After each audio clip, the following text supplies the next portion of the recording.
Faecal coliform का level maximum limit से ज्यादा था। फैक्ट्री से निकलने वाली सीवेज और गंदे नाले गंगा में बह रहे हैं। गंगा को साफ करने की डेडलाइन बार बार बदलती रही है। पहले 2020 तक कहा था गंगा साफ करेंगे, नहीं हुई। फिर कहा 2022 तक, नहीं हुई। अब टारगेट रखा है 2026 तक, और मेरी मान लो, लिख कर ले लो, 2026 तक भी गंगा साफ नहीं होने वाली है। क्योंकि किसी भी प्रॉब्लम को सॉल्व करने के लिए पहले मानना जरूरी है कि यहाँ पर एक प्रॉब्लम एग्जिस्ट करती है। ये सरकार मानने को ही तैयार नहीं है कि प्रॉब्लम है। 40 से 50 करोड़ के बीच में लोगों को वहाँ पर स्नान कराया जा रहा है।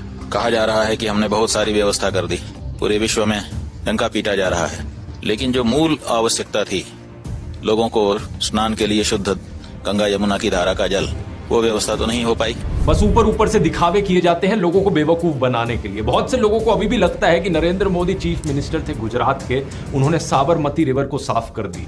ये साबरमती रिवर फ्रंट की इमेजेस दिखाई जाती है, ये देखो कितना साफ सुथरा है, ये देखो कुछ किलोमीटर तक कंक्रीट लगाकर सजावट कर दी। इसका मतलब ये नहीं कि नदी साफ हो गई है। 2023 का ये न्यूज आर्टिकल देख लो। साबरमती नदी आज के दिन तक देश की सेकंड मोस्ट पोल्यूटेड रिवर है। इसमें बीओडी लेवल 345 मिलीग्राम पर लीटर तक देखा गया है। नदियां साफ करनी है तो फैक्ट्रियों से आने वाले पोल्यूशन को रोकना होता है, लेकिन वो तो रोकना नहीं है क्योंकि कंपनियां चंदा देती हैं। जीडी अग्रवाल जो आईआईटी कानपुर के प्रोफेसर रहे थे और जो बाद में संन्यास लेकर स्वामी ज्ञान स्वरूप सानंद बन गए, उन्होंने अपनी पूरी जिंदगी गंगा नदी के लिए लगा दी। ये उन्हीं के प्रयास की वजह से था कि गंगा को नेशनल रिवर का दर्जा मिला। 2018 में 86 इयर्स की एज पर उन्होंने गंगा को बचाने के लिए 111 दिन का अनशन किया। प्रधानमंत्री नरेंद्र मोदी को बार बार चिट्ठी लिखी कि प्लीज मेरी बात सुन लो, गंगा को हमें बचाना है, लेकिन सरकार की तरफ से कोई जवाब नहीं आया। खुद को मां गंगा के बेटे कहने वाले नरेंद्र मोदी के मुंह पर ताला लगा रहा और आखिर में जाकर 111 दिन के बाद जब उनकी मौत हो गई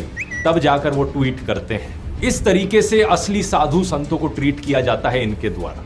और फ्रॉड्स की बात करी जाए तो फ्रॉड को तो भाई आओ स्टेज पर गले मिलो उनसे। कभी आसाराम बापू जैसे बलात्कारियों से स्टेज पर मिलके उनके साथ खड़े होते थे, तो आज धीरेन्द्र शास्त्री जैसे ढोंगियों के साथ स्टेज पर खड़े होके उन्हें अपना छोटा भाई कहते हैं। मेरे छोटे भाई धीरेन्द्र शास्त्री जी।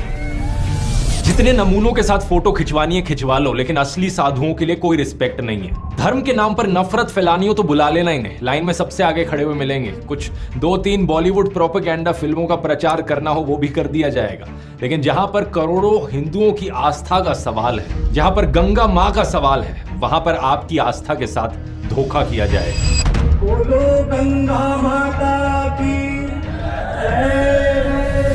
देश में